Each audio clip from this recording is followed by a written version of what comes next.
Раньше мы рассказали о жандармской школе Беритеншуле, которая находилась в Днепропетровске. Но, оказывается, был в Днепропетровской области еще один учебный центр, который обучал полицейских. Но находился он в Верхнеднепровске. О нем мы тоже кратко расскажем, потому что информации очень немного. Но зафиксировать этот момент необходимо, иначе он канет в лету. Канал Ірини Коновець-Поплавської. По значимости Верхнеднепровская школа не уступала конной, потому что если конная выпустила человек 50, может до 100, не больше, то через Верхнеднепровскую школу протекал гораздо более мощный поток курсантов. Почему именно в Верхнеднепровске основали эту полицайшуле? Этим вопросом я сразу задалась. Но когда я нашла это место, а искала я его года 3, то все поняла. Это очень уютный уголок рядом с Днепром. Наверное, думали так, если не в областном центре, то где? В Днепродзержинске там завод дымит, и к берегу особо не подступишься. А тут такие изумительные постройки, городок спокойный, приятный. А нашла я эту полицайшулю при помощи сельского полицейского Ивана Андреевича Велькова из Башмачки, которого направили сюда учиться. И он учился тут с 15 июля по 15 августа 1943 года, то есть почти перед ее расформированием. Вот его описание дословно. Школа размещалась в одном здании, вероятно, бывшей школы, на восточной окраине города. В этом одноэтажном здании было 3 больших комнаты. В 2 из них размещался личный состав курсов полицейских, а 1 комната служила аудиторией для занятий. Здание школы было кругом обнесено деревянным забором и охранялось специальным нарядом из самих же полицейских слушателей курсов. Интересно, что размещалось тогда в этом шикарном здании садово-огородного техникума. Может, когда-нибудь мы об этом тоже узнаем. Рядом со школой располагался такой вот шикарный городской сад. При помощи этой карты, которую составил верхнеднепровский краезнавец Галина Солдатенко, можно увидеть, что это действительно на то время была окраина Верхнеднепровска. Бывшая улица Школьная, сейчас улица Дедышка. Рядом с садово-огородным техникумом находилась одноэтажная школа. На плане это здание под номером 31. И, собственно, Галина Николаевна нам и подсказала, что по описанию школа полицейских находилась именно здесь. Я рванула в Верхнеднепровск, и вот что я там увидела. Вот это здание, которое я искала несколько лет.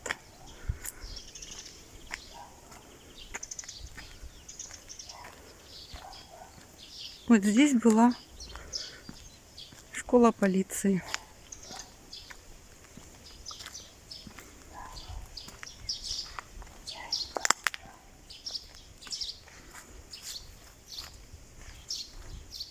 На наше счастье, оно не жилое.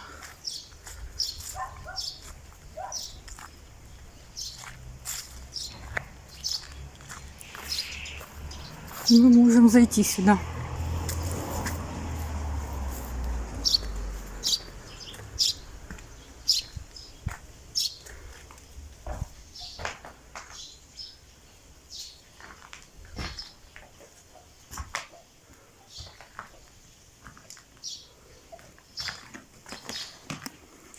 Осторожно. Ух ты! Как он говорил, 3 больших комнаты.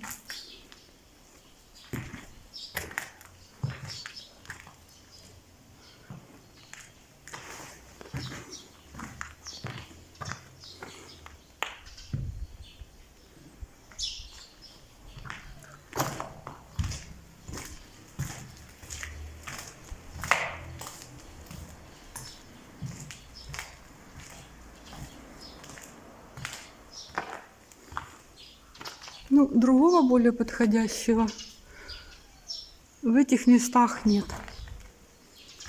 Так что будем считать, что здесь была школа полиции. Почему бы нет? 3 больших, это маленькая.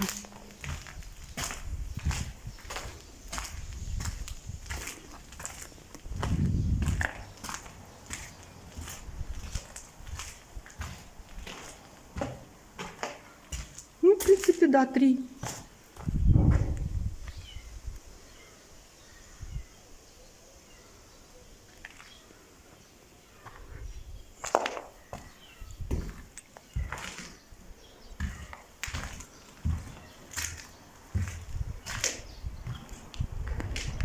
Это уже маленькая. Там тоже, скорее всего, маленькие комнаты.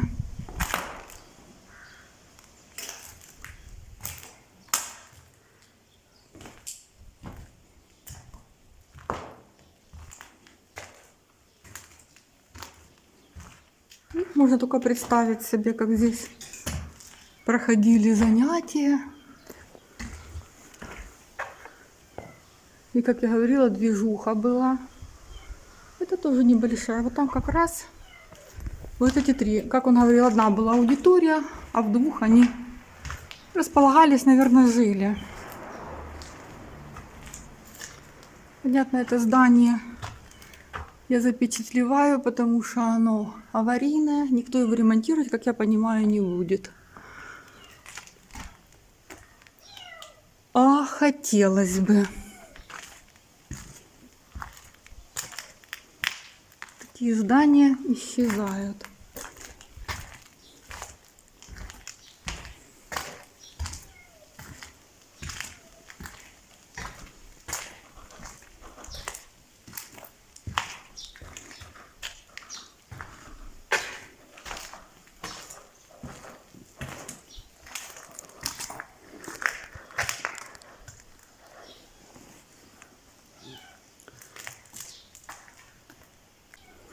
Как-то так странно.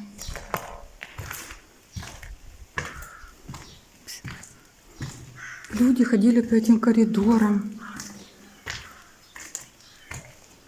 Вот еще старые двери, видите, остались. Самих дверей нету. Наверное, на дрова поснимали.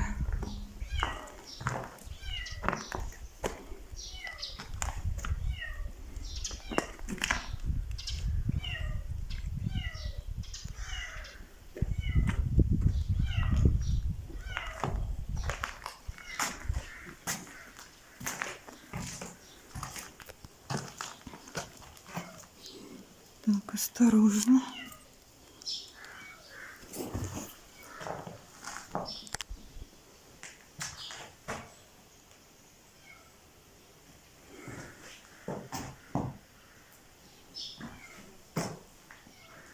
Какое-то окошко. Может, то столовая даже была. Здесь выдавали еду. Вполне возможно.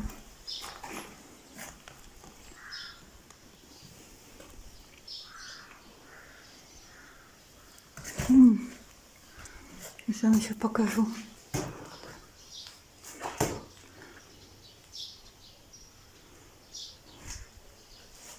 Потолки огромные. Ну, тут же была школа, в принципе, до всего этого. Обычная школа, тут детки учились в классах.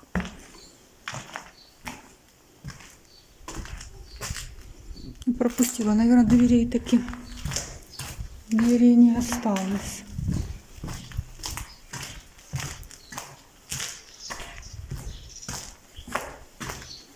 Вот еще что-то пропустила. Интересное.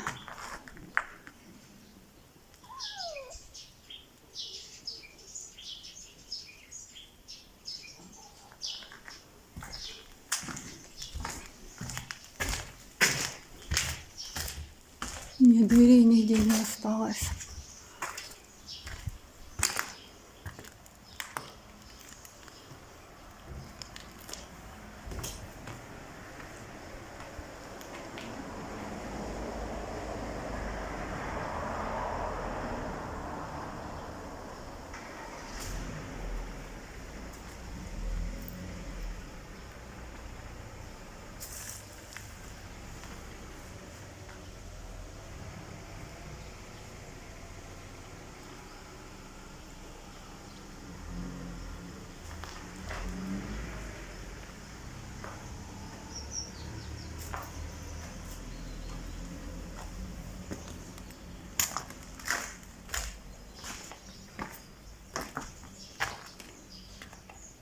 Стоп, а это похоже вход. Может, мы туда и выйдем?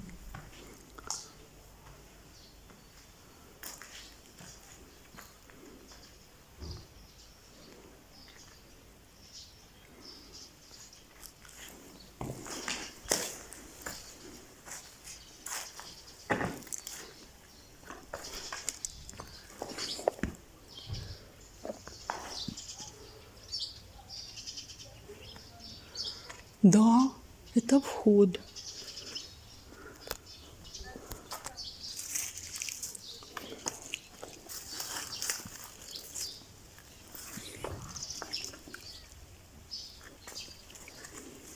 Сейчас как бы не на...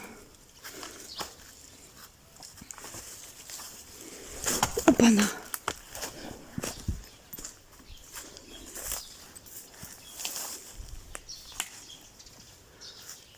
Вот.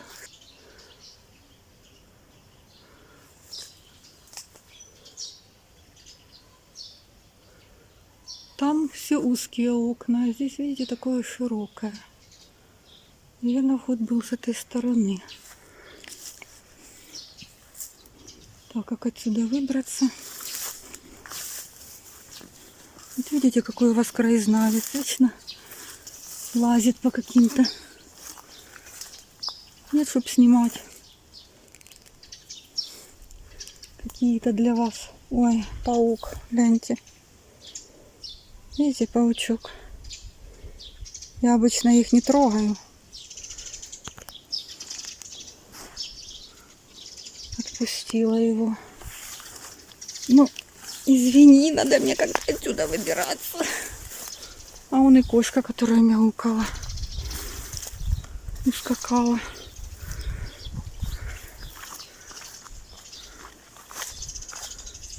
Так, у нас все натурально, все документально.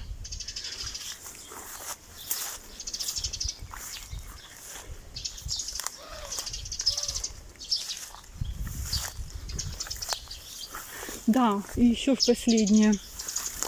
Вот тут же, наверное, был выход, как говорилось. Они делали зарядку по утрам. Вот тут же, наверное, они маршировали где-то. Вот здесь выходили. В общем, место было шикарное. Просто шикарное. Для школы.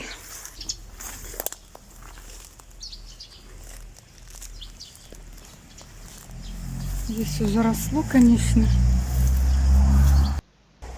Кого же направляли учиться в эту полицейшуле? По словам Ивана Великого, далеко не всех. Сначала обучали старших полицейских, потом тех, кому позволялись семейные обстоятельства. Начальник Солонянской полиции Синченко тоже здесь прошел обучение. Подбирали подходящие кандидатуры в районных полициях, формировали группы, затем в сопровождении жандарма отправляли в Верхнеднепровск. Теперь об организации. Школа полицейских входила в ведомство немецкой жандармерии. Сама жандармерия размещалась в этой знаменитой управе, где когда-то заседали верхнеднепровские дворяне. Вот вывеска с названием на немецком языке, которую нам предоставили в Верхнеднепровском музее.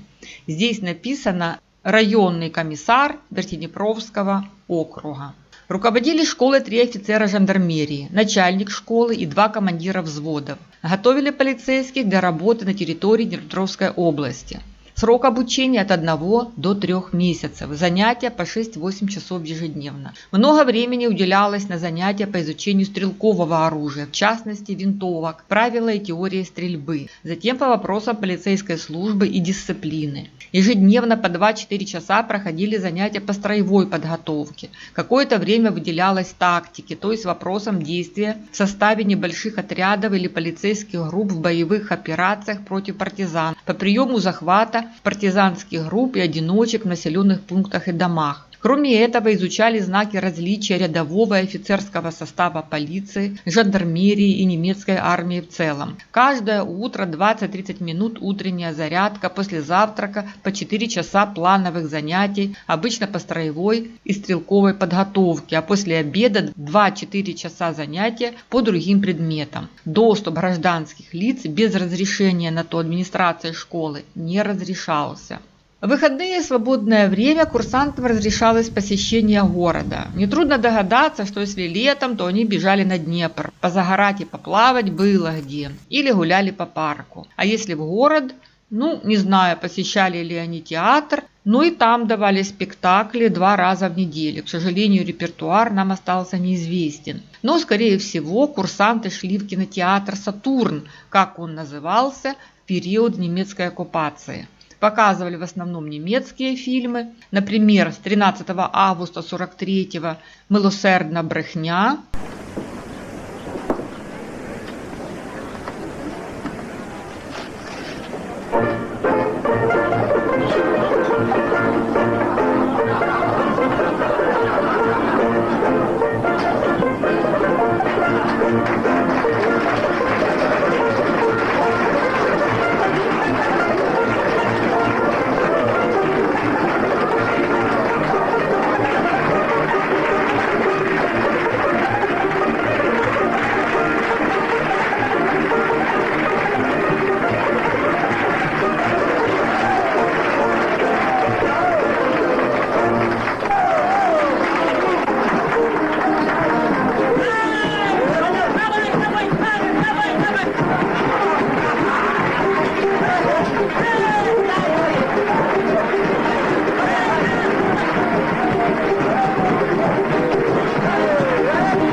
С 20 сентября 1943 показывали «Эшнапурский тигр».